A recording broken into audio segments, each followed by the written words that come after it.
Toutes les régions du Québec ont connu une croissance démographique record entre 2022 et 2023, sauf la Côte-Nord. 0 %, c'est le taux de croissance de la population de la région pour cette période.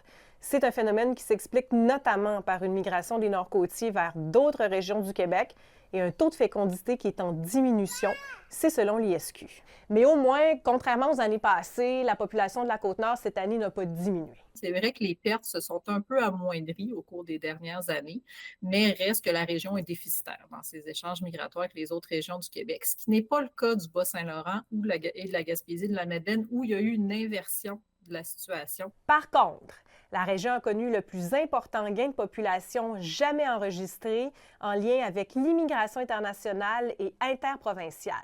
Mais une importante proportion de ces gains sont attribuables à l'immigration temporaire.